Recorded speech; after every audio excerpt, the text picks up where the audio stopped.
Some languages are syllable time languages. This means every syllable in a sentence has the same stress. English is the opposite though. It is a stress time language, so that means certain syllables have more stress or more emphasis than other syllables.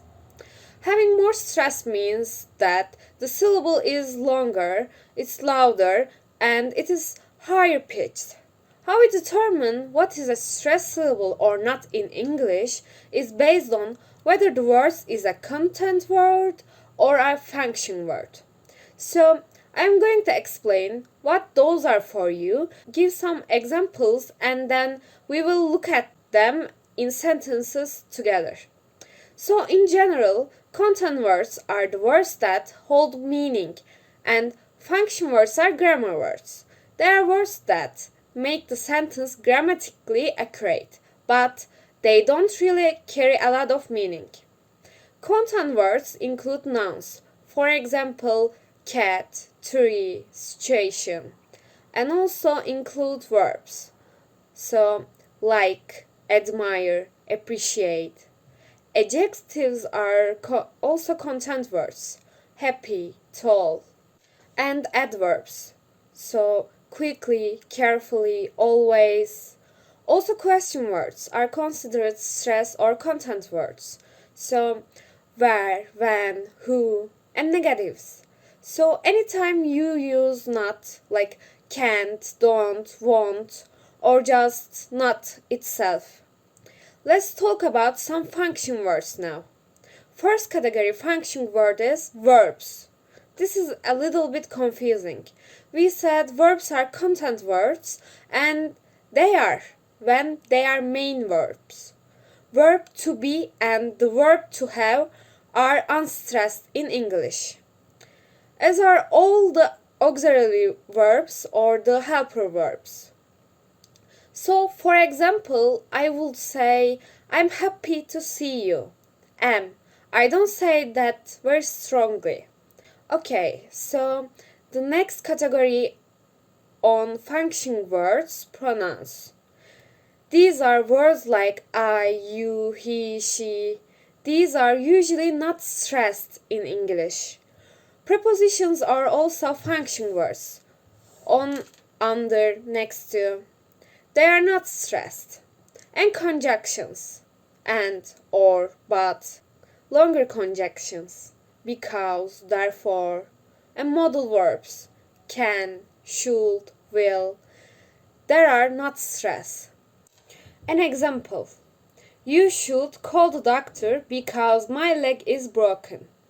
Let's use just content words.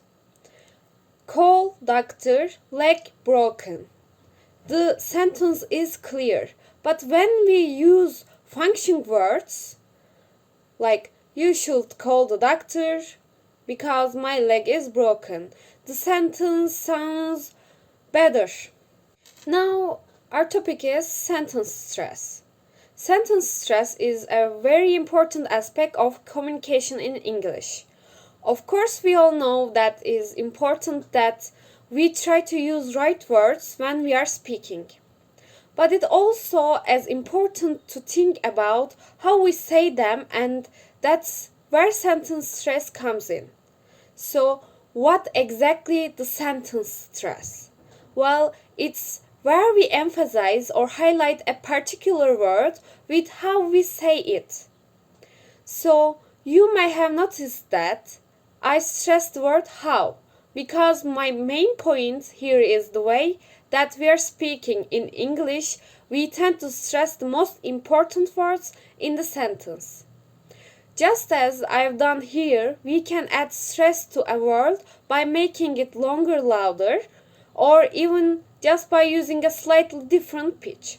When you are speaking English, the words you stress can really change the meaning of the sentence, and we are going to look at exactly how that works by looking at some examples. So, first of all, let's look at the simple sentence. I really love your cooking. I stressed the word your because I want to emphasize that I especially like your cooking, rather than anybody else's. But if I say, I really like your cooking, now I put the stress at the beginning on the word I.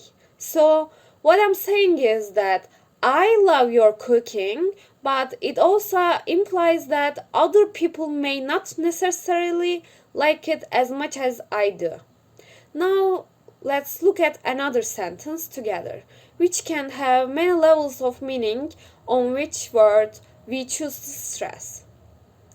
Tom will drive to the airport on Monday. I just read that in a natural tone of voice without any sentence stress. If the question that comes before is who will drive to the airport, the stress will naturally be on the word Tom. So, Tom will drive to the airport on Monday. You can hear I stress to the Tom because that's the keyword. Here we are not talking about James, Linda, or anybody else. Now, if the question that comes before is how will Tom get to the airport, then the stress will naturally be on the word drive. So, Tom will drive to the airport on Monday. Stress on this word makes it very clear that Tom will not cycling or getting a taxi or getting to the airport in other way. Stress here is very clear on the word drive. If the question is where is Tom going to on Monday, then the stress naturally be placed on the word airport. So Tom will drive to the airport on Monday. Now, if the question is when will Tom go to the airport, of course the stress will naturally go on the word Monday. So Tom drive to the airport on Monday. As you can see from the examples, we just look at sentence stress, a very important aspect of communication in English. If stress is not used correctly, our listener may misunderstand us or even misinterpret what we mean. Of course, nobody wants that. Thank you for watching my video. Have a good day.